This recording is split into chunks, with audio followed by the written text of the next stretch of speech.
Assalamualaikum warahmatullahi wabarakatuh. Yang terhormat dosen penguji dan guru pamong uji kinerja PPG dalam jabatan angkatan ketiga tahun 2021. Perkenalkan, nama saya Juliani Marpaung. Saya adalah mahasiswi PPG dalam jabatan angkatan ketiga LPTK Unimed.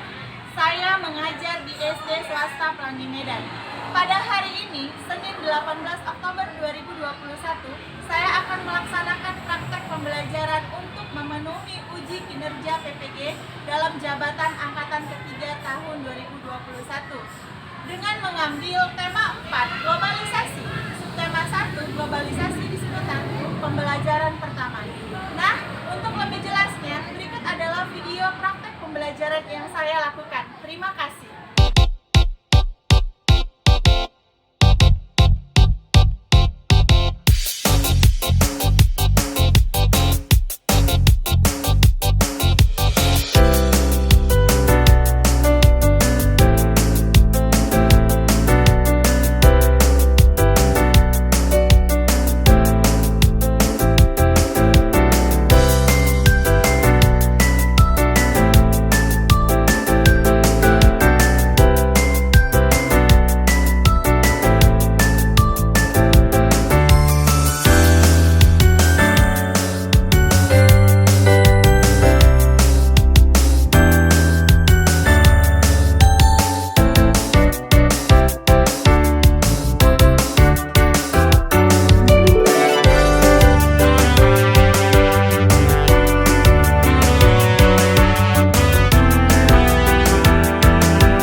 Jadi izin ya anak-anak ya.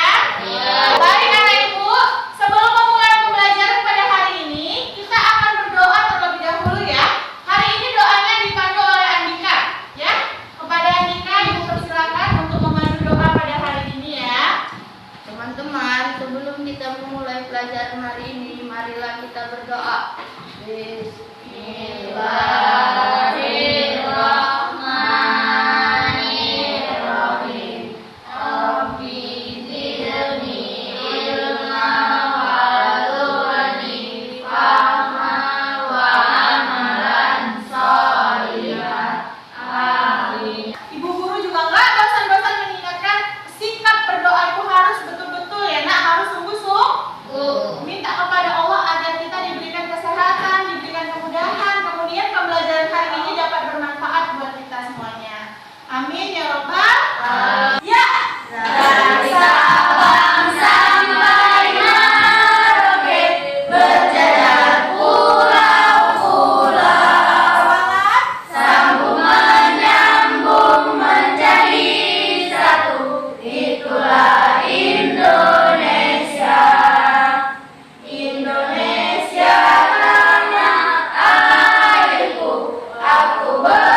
Tuh. Nah, kalian lihat, ini alat musik apa, Nak? Angklung. Iya, betul. Ini adalah alat musik Angklung. Alat musik angklung ini tak sudah go internasional. Ibu guru punya ceritanya nih. Nah, ini dia. Ternyata, Nak, Menteri Luar Negeri Hillary Clinton mempromosikan angklung ke dunia. Sehingga angklung, alat musik yang berasal dari Indonesia ini dikenal oleh masyarakat dunia. Fani, coba kamu lihat, nah ini gambar apa, Fani? Gambar orang bule lagi megang angklung. Gambar orang bule lagi megang angklung, Bu. Orang bule itu orang apa rupanya? Orang luar negeri. Nah, inilah Nak, buktinya bahwa angklung, alat musik kita ini dikenal oleh masyarakat. Nah, baik anak-anak ibu, selanjutnya kita akan melihat video pembelajaran tentang bagaimana peranan Indonesia di dalam kerjasama dalam negara-negara ASEAN terkait bidang sosial dan budaya. Ya, mari kita...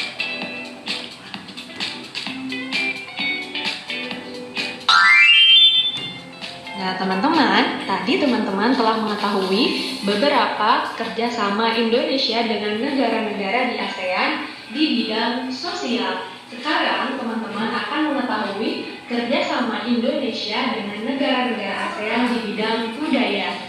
Kerjasama yang pertama yaitu berperan aktif dalam kegiatan kebudayaan ASEAN. Nah, peran Indonesia dalam kerjasama ini yaitu Indonesia mengirimkan tim kesenian untuk mengikuti dan mempromosikan kesenian dan budaya Indonesia ke berbagai negara di dunia. Contohnya, Indonesia melakukan pengenalan budaya melalui Passage to ASEAN pada 10-24 Agustus pada tahun 2015 di 3 negara ASEAN, yaitu Thailand, Kamboja, dan Vietnam. Oke, baik anak-anak ibu, tadi sudah kalian lihat kan bagaimana peran Indonesia di dalam kerjasama di bidang sosial budaya dengan negara-negara ASEAN di era globalisasi. Jadi selanjutnya Nak, kalian akan mengerjakan tugas yaitu kalian akan menganalisis, Nak. Ibu guru nanti akan membagikan lembar kerjanya seperti ini. Kalian akan menganalisis, nanti ibu guru akan bagikan 3 amplop ini. Satu kelompok akan mendapatkan 1 amplop. Apa Bu Guru isi dalam amplopnya? Isi dalam amplop ini adalah peran Indonesia terkait sosial dan budaya ya. Peran Indonesia di bidang sosial dan budaya. Nah, tugas kalian adalah kalian menganalisis, Nak, yang mana yang termasuk kerjasama di bidang sosial, yang mana yang termasuk kerjasama di bidang budaya. Selanjutnya juga bagaimana peran Indonesia dalam hubungan kerjasama dengan negara di Asia Tenggara terkait di bidang sosial dengan di bidang budaya. Sampai sini bisa ya? Nah, baik. Nah, silakan kalian berdiskusi dengan teman kelompoknya. Sudah? Kalian analisis, Nak, yang mana yang termasuk peran Indonesia di bidang sosial dan di bidang budaya. Bekerja sama dengan kelompok, anak ibu. Ingat ya, yang ibu guru nilai adalah kerjasamanya, kerapian pekerjaannya, kemudian keberanian nanti dalam menyajikan atau mempresentasikan hasil diskusinya. Paham anak-anak? Ada pertanyaan? Tidak. Baik, silakan dikerjakan ya. Yang mana yang bentuk kerjasama sosial, yang mana yang budaya. Setelah udah fix, baru dikirim ya. Coba. Jangan kebalik ya. Coba dilihat lagi. Kelompok 2 bagaimana? Bisa ya?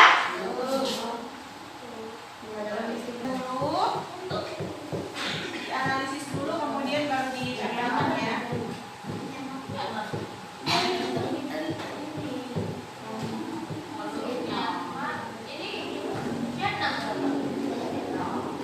Tadi apa ibu bilang kalau sosial dalam bidang kemanusiaan ya?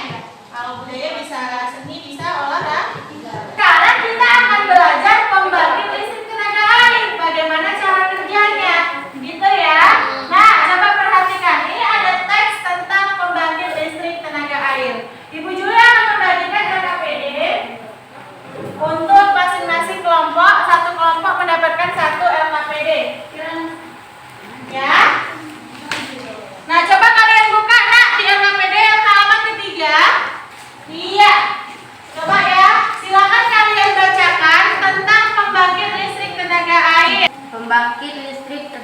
air. Listrik memiliki peran penting di era globalisasi.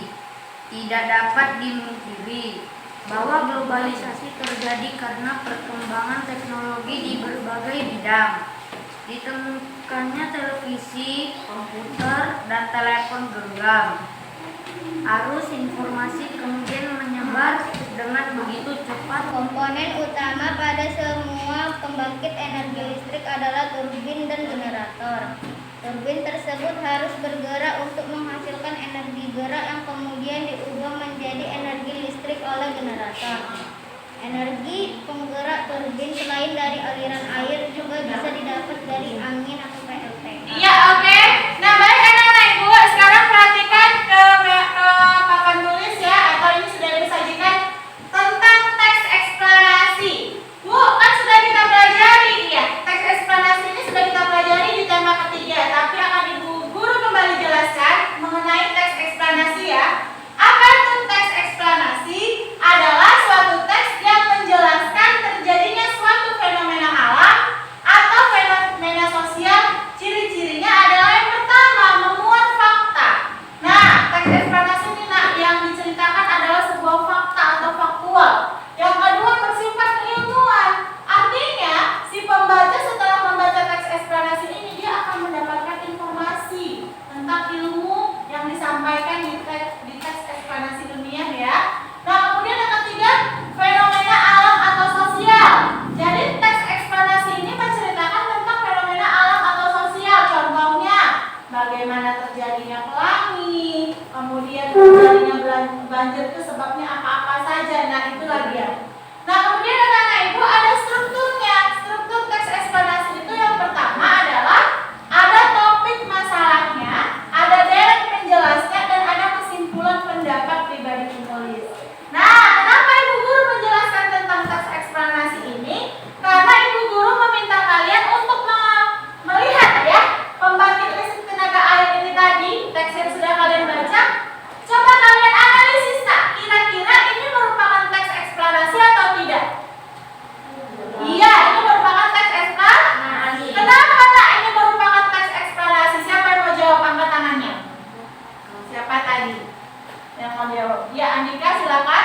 Karena teks tersebut fakta dan berisi informasi. Iya, betul sekali. Karena teks ini Bu memuat fakta dan menyajikan informasi. Nah, tugas kalian selanjutnya di LKPD kedua adalah kalian Ibu minta untuk menganalisis ya informasi penting apa yang kalian dapatkan di dalam teks pembangkit listrik tenaga air ini ya. Terkait dengan apa topik masalahnya, apa dari penjelasan adalah gambar pembangkit tenaga listrik mikrohidro. Bagaimana cara kerjanya dan apa-apa saja komponen-komponen yang ada di dalamnya, Ibu akan sajikan melalui video pembelajaran berikut ya. Maka silakan kalian perhatikan Listrik tenaga mikrohidro memanfaatkan energi potensial aliran air. Aliran air tersebut membuat turbin atau kincir air berputar dan menggerakkan generator. Lalu, energi gerak tersebut diubah menjadi energi listrik oleh generator yang kemudian disalurkan ke rumah-rumah warga sekitar.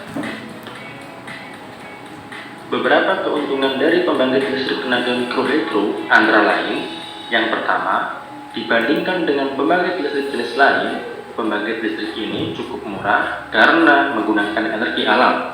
Nah, tadi sudah kalian simak bagaimana video pembelajaran tentang pembangkit listrik tenaga mikrohidro ya. Nah, tugas berikutnya adalah kalian Ibu minta untuk kembali menuliskan bagaimana cara kerja pembangkit listrik tenaga mikrohidro tersebut ya. Kembali silakan bekerja sama dalam kelompok untuk mendiskusikan bagaimana caranya tadi pembangkit listrik tenaga mikrohidro itu bekerja. Oke, baik anak-anak, silakan. Bagaimana anak-anak Ibu? Sudah selesai pekerjaannya? Assalamualaikum warahmatullahi wabarakatuh. Waalaikumsalam warahmatullahi wabarakatuh. Saya Hanias, perwakilan dari kelompok 3. Saya ingin mempresentasikan hasil dari diskusi kami. Kerjasama Indonesia dengan negara-negara di Asia Tenggara di bidang sosial budaya di masa globalisasi. Bentuk kerjasama sosial. Indonesia mengirimkan bantuan kemanusiaan kepada negara-negara yang dilanda bencana atau bencana alam ataupun konflik. Peran Indonesia dalam hubungan kerjasama dengan negara di Asia Tenggara sosial. Indonesia mengirimkan bantuan kemanusiaan untuk korban Topan Haiyan di Filipina. Indonesia memberikan bantuan untuk para pengungsi di Rakhine State di. Assalamualaikum warahmatullahi wabarakatuh. Waalaikumsalam warahmatullahi wabarakatuh. Saya Yoga dari kelompok 2 ingin mempresentasikan hasil diskusi kami. Kerjasama Indonesia dengan negara-negara di Asia Tenggara di bidang sosial budaya di masa globalisasi. Bentuk kerjasama di bidang sosial. Indonesia mengirimkan bantuan kemanusiaan kepada negara-negara yang dilanda bencana alam ataupun konflik. Bentuk kerjasama di bidang budaya. Indonesia turut berperan aktif dalam kegiatan kebudayaan ASEAN, mengadakan festival seni. Peran Indonesia dalam hubungan kerjasama dengan negara di Asia Tenggara di bidang sosial. Indonesia mengirimkan bantuan kemanusiaan untuk korban Topan Haiyan di Filipina. Maka Ibu minta sekarang kelompok 3 untuk menyajikan hasil diskusinya. Silakan kepada kelompok 3. Assalamualaikum warahmatullahi wabarakatuh. Waalaikumsalam warahmatullahi wabarakatuh. Saya hanya ingin menyampaikan hasil diskusi kami, yaitu komponen utama pada semua pembangkit energi listrik adalah turbin dan generator. Turbin tersebut harus bergerak untuk menghasilkan energi gerak yang kemudian diubah menjadi energi listrik oleh generator. Energi penggerak turbin selain dari aliran air juga bisa didapat dari angin atau PLTA, panas bumi atau PLTU, dan sumber energi lainnya. Itu saja hasil diskusi kami. Assalamualaikum warahmatullahi wabarakatuh.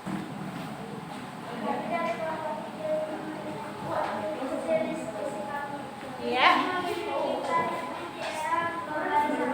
Ya. Globalisasi terjadi karena perkembangan teknologi di berbagai bidang yang didukung oleh peran listrik sebagai sumber energi di dalamnya. Itu saja hasil diskusi kami hari ini. Assalamualaikum warahmatullahi wabarakatuh. Waalaikumsalam warahmatullahi wabarakatuh. Hydro ya. Nah, tugas berikutnya adalah kalian Ibu minta untuk kembali menuliskan bagaimana cara kerja pembangkit listrik tenaga mikrohidro tersebut ya. Kembali silakan bekerja sama dalam kelompok untuk mendiskusikan bagaimana caranya tadi pembangkit listrik tenaga mikrohidro itu bekerja. Oke, baik anak-anak, silakan dikerjakan. Tadi sampai baca nak? Baik anak-anak Ibu, bagaimana sudah selesai? Oke, kalau begitu Ibu minta untuk kelompok 1 menyajikan hasil diskusinya bagaimana tadi cara kerjanya pembangkit listrik tenaga mikrohidro. Kelompok lain silakan dengarkan penjelasan dari kelompok 1. Saya dari kelompok 1 ingin membacakan hasil diskusi kami. Pertama, aliran air sungai yang berada menggerakkan fungsi air lalu. Dinamo turbin itu bergerak sehingga turbin atau dinamo mengubah energi gerak menjadi energi listrik dan kemudian disalurkan ke pabrik setempat. Iya, baik. Nah, selanjutnya Ibu minta dari kelompok 2 untuk menyajikan hasil diskusinya. Silakan. Assalamualaikum warahmatullahi wabarakatuh. Waalaikumsalam warahmatullahi wabarakatuh. Saya Karin dari kelompok 2 ingin mempresentasikan hasil diskusi kami tentang pembangkit tenaga listrik mikrohidro. Aliran air yang mengalir membuat kincir air bergerak. Setelah itu dinamo turbin yang membuat arus listrik dan energi listrik yang mengalir ke rumah warga. Itu saja hasil diskusi kami. Assalamualaikum warahmatullahi wabarakatuh. Waalaikumsalam warahmatullahi wabarakatuh. Kelompok 3 sudah bagus, baik, dan sudah tepat. Iya, baik. Terima kasih buat kelompok 1, kelompok Kirana yang sudah menanggapi. Katanya tadi hasil dari kelompok 3 sudah baik, itu sudah tepat Bu. Katanya seperti diskusi yang telah disajikan oleh kelompok 2. Ayo silakan. Menurut kami, Iya. diskusi hasil Sudah bagus. Sudah benar.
1 dan kelompok 3 sudah bermakna dan tepat. Nah, itu saja dari saya. Assalamualaikum warahmatullahi wabarakatuh. Waalaikumsalam warahmatullahi wabarakatuh. Iya, terima kasih kepada Kami dari kelompok 3 ingin menanggapi hasil diskusi kelompok 1 dan 2. Menurut saya, jawaban mereka sudah menggunakan kata baku dan tepat. Sekian, terima kasih. Assalamualaikum warahmatullahi wabarakatuh. Jadi